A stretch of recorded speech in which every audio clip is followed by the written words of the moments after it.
pemirsa, memasuki segmen terakhir kita, segmen ketiga.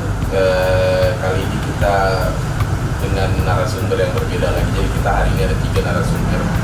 Tadi sudah sama Bang Ing selaku pemilik barbershop, dan juga Bang siapa tadi Bang? Rohim. Yang kedua tadi Bang Agung. Bang Agung, dan ini Bang Rohim. Bang Rohim. Ya. Nah kebetulan Bang Rohim ini dia ada kategori pemotongan yang agak berbeda daripada yang Bang Ing dan juga Bang Agung. Iya, betul. Menurut keterangannya Bang Rohim ini, beliau lebih ke arah beauty salon ya Bang ya. Betul. Jadi arah target pelanggannya itu lebih ke pelanggan cewek. Betul. Nah, gimana Bang? Apa yang membuat Bang Rohim yang tadinya dari basicnya dari salon yang pelanggannya kebanyakan cewek beralih ke barbershop? Gimana Bang? Sebenarnya bukan beralih sih Mas, cuman saya lihat dunia barber itu asik juga, jadi saya ingin nambah pengalaman saja. Jadi tukar pengalaman sama Bang Ingnya aja, kerjasama sama Bang Ing, itu aja. Oh iya, tadi lupa nanya juga saya, kalau Mas asli mana Mas? Saya Jawa Timur. Jawa Timur? Iya, Bojonegoro saya. Bojonegoro, dan di Tarakan sudah berapa lama? Kurang lebih belum lama Mas, sekitar 2 bulanan. Baru? Ya, baru. Nah, dan mendapatkan informasi ada Bang Ing kalau itu dari mana? Dari media sosial kan? Iya, dari media sosial. Dari media sosial. Kebetulan kawan-kawan saya itu ada beberapa yang kerja di Tarakan sini. Terus aku pengen cari pengalaman di Tarakan juga. Kebetulan waktu itu lihat medsos ada iklan IQ Salon ini, IQ Barber ini butuh partner kerja. Akhirnya saya telepon sama Bang Ing, oke, diterima. Kalau di salon sendiri, Bang Rohim sudah berapa lama? Kalau sebelum ke barber ke salonnya? Kalau kurang lebih 10 tahun lebih Mas. 10 tahun lebih? Ya. Dan itu sudah pernah untuk pelatihan? Sering Mas. Sering. Dulu awalnya gimana kok tertarik sama potong rambut gimana? Mas, dari kecil itu ini pengalaman kecil ya Mas ya. Kalau saya dipotong sama bapak atau orang tua itu saya kurang cocok aja. Iya, terus saya lihat teman-teman kalau dipotong tuh ada perasaan hati, kok temanku ini atau orang tuh saya lihat dengan potongan rambut seperti itu nggak cocok. Akhirnya naluri saya itu pengen suatu saat nanti saya pengen jadi tukang potong yang bagus gitu. Oke. Berarti dari kecil udah besar sekali ini keinginan bergerak di bidang. Betul. Dan kalau untuk pelatihan di mana saja? Saya lulus SMA langsung sekolah kecantikan di Rudiadi Suwarno dulu. Di Rudiadi Suwarno? Iya. Tahun berapa? 2013. Iya. Rudiadi Suwarno ini kan salah satu toko pemotong rambut yang terkenal ya? Betul. Pernah ikut sama beliau? Iya, saya sekolah di situ dulu Mas. Oh.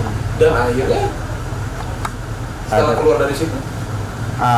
Di Rudiadi Suwarno itu ada 2. Setelah lulus dari situ boleh dipekerjakan di salah satu cabang mereka, atau boleh silahkan kerja di tempat lain. Dan Mas Rohim? Saya memilih kerja di tempat yang lain. Ada salah satu orang terkenal lah yang saya potong ya. Ada. Siapa? Waktu itu di Bali saya motong Tommy Soeharto Mas. Serius. Pak Tommy Soeharto, anaknya Presiden Soeharto. Iya. Tahun berapa itu Mas?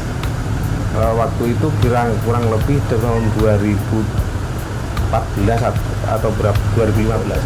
Saya pernah motong Dian Nitami juga. Iya, Dian Nitami. Senior semua ya Mas? Iya, saya pernah motong pelawak juga. Siapa itu? Pak Mami Prakoso tuh. Iya, yang pelawak itu, Sri Mulat itu pernah saya lagi. Dan ini misi visi saya ke Tarakan ini, saya ingin merubah cara pandang saya, cara style saya, cara berperilaku saya lah. Contohnya di dunia salon ini, oke, saya tetap tetap pegang, tapi saya lihat dunia barber ini kok semakin menarik gitu mas. Jadi saya ketemu Bang Ing ini alhamdulillah lah, bisa jadi sahabat, bisa jadi teman, bisa jadi guru. Jangan hanya partner kerja ya mas? Bukan. Jadi apa ya, saya kesini ini bisa tukar pengalaman, tukar keterampilan. Jadi Bang Ing tuh juga orangnya alhamdulillah mas baik. Apa yang belum saya ketahui, kalau soal model rambut sih saya tahu, tapi soal nama saya yang belum tahu mas. Soalnya dari salon ke barber itu bertolak belakangnya soal, kalau misalnya nih model ala-ala Jepang, Korean style itu kalau rambutnya agak panjang itu kan kita bicaranya Korean style atau Japanese style, tapi ternyata kalau di barber itu namanya beda. Apa ya namanya ya? Ada istilah lainnya ya? Ada, long trim. Iya, saya ingat tuh long trim. Nah itu yang perlu saya pelajari, itu istilah nama. Kalau model potongan sih saya insya Allah tidak ada kesulitan karena adanya Bang Ing yang ngajarin saya juga, ngarahin saya juga. Ada kesulitan yang unik ya sebenarnya, kan ini masalahnya kita nggak usah ngomong ini lah, karena kan cewek cowok itu treatmentnya berbeda banget ya. Apalagi kalau misalnya udah tadi dari rambut panjang mintanya tiba-tiba ke pendek, ada kesulitan nggak sih selama transisi itu? Kalau bagi kita seorang hairstylist, hairdresser, terus kalau bahasa barbershopnya itu capter ya, itu sebenarnya dari kita nggak ada kesulitan mas, nggak ada kesulitan sama sekali. Cuman kita harus meyakinkan orang yang kita pegang dari rambut panjang ke pendek itu kan, maaf nih ya, rambut panjang itu kan butuh waktu berbulan-bulan bahkan tahun ya. Betul. Terus tiba-tiba dia motong pendek, itu apa nggak sayang ngono yo? Nah itu kita harus bicara dulu, meyakinkan dia, mas betul kah mau dipendekin kah? Masalahnya begini mas, dia memanjangkan rambut itu kan butuh perjuangan waktu yang lama. Tiba-tiba maaf nih, dalam 20 menit tiba-tiba hilang semua. Iya, nah itu kita harus meyakinkan customer tersebut untuk lebih pede lagi gitu. Menurut saya yang lebih penting itu iya kepuasan si pelanggan juga, tapi menurut saya sih mas itu yang terpenting tuh faktor utama yang hairstylistnya juga bisa meyakinkan kalau ini hasilnya bisa diterima sama si. betul. Dan kita arahkan, kita ajak ngobrol dulu. Jadi apa ya, kita bisa ngomong seperti itu berarti kita tahu kita bisa menjadikan rambut itu lebih bagus lagi daripada permintaannya dia. Dan alhamdulillah itu si customer amat sangat puas gitu mas, maksud saya. Iya. Saya nangkepnya gini, berarti memang betul-betul si barber ini harus punya skill ngomong yang memang nggak cuma motong, dia harus bisa memastikan hasilnya bisa diterima dan dia tahu model yang pas buat si customer apa. Iya. Ya, takutnya kan misalnya saya mau potong dengan gaya seperti ini, tapi si barber ngeliat nggak cocok dengan wajahnya dia gitu loh. Meskipun kita bisa mengerjakan seperti betul. itu. Takutnya kan begitu jadi mungkin dia lihat oke aja, tapi begitu untuk orang yang ngelihat jadinya lucu. Betul. Nah ya ini juga complicated sih ya saudara, ya itu tadi makanya saya bilang. Apalagi kalau di dunia hairstyling perempuan ya mas, itu kita harus bisa menyesuaikan postur tubuh, postur wajah itu ada yang tirus, ada yang agak bulat. Nah itu supaya kita bisa ngakalinya kayak gimana. Kecuali kalau laki-laki itu hampir 95% sih, hampir 90% lah dia kan berputar di gaya rambut yang pendek kan. Ya, jadi kita sesuaikan aja, soalnya setiap orang itu satu beda rambut, kedua beda batok kepala, ketiga batok tengkuk bagian belakang itu semuanya beda mas, nggak ada yang sama. Jadi kita harus sesuaikan. Jadi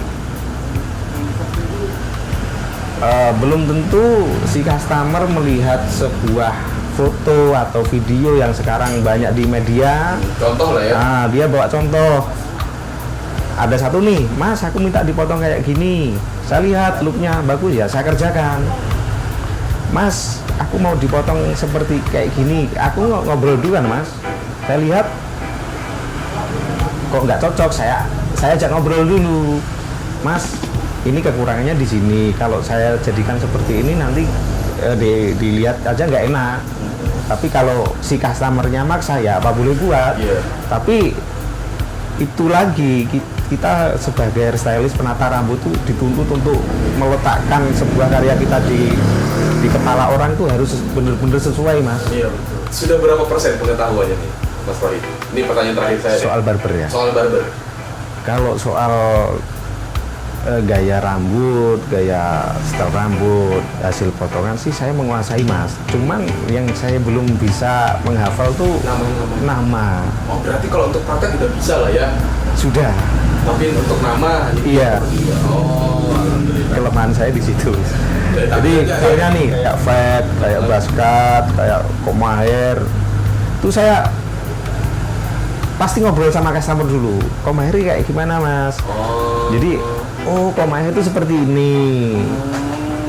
Ya, makanya saya juga buta masalah istilah-istilah ya. Iya. Di sini saya baru tahu juga. Contoh nih, maaf nih kayak abang tahu soal kayak gaya rambut TNI tentara itu ya, yang cepat-cepat itu, tapi ternyata di barber tuh ada sebutan sendiri. Beda, namanya basket.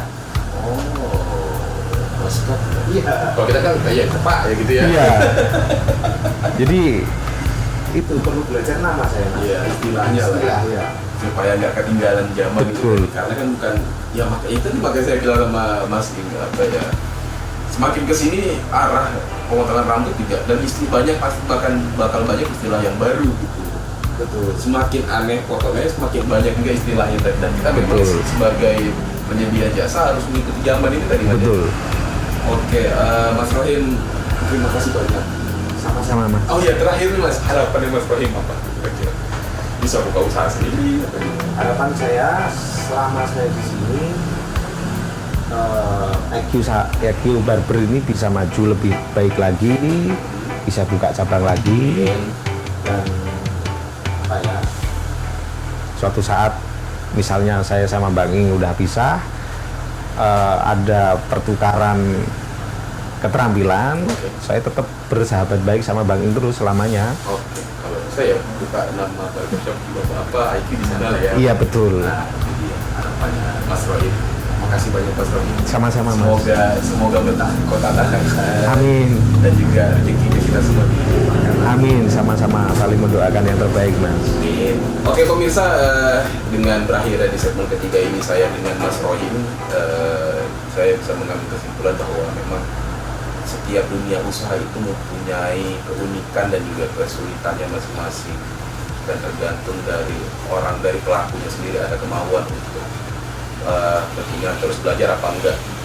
Karena kalau skillnya ya di situ aja ya nggak maju-maju ya tadi Mas Rohim. Yeah.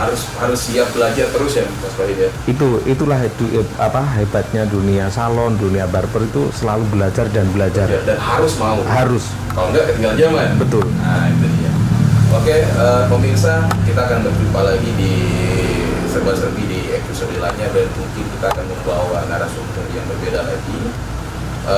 Tetap ikuti kami di Tarakan TV, di mana di Tarakan TV itu bisa diakses di media sosial, di Facebook, Instagram, TikTok, di YouTube, dan juga di TV digital milik Anda. Oke pemirsa, saya Rangga Bazazi. Kita akan berjumpa lagi di tempat ini.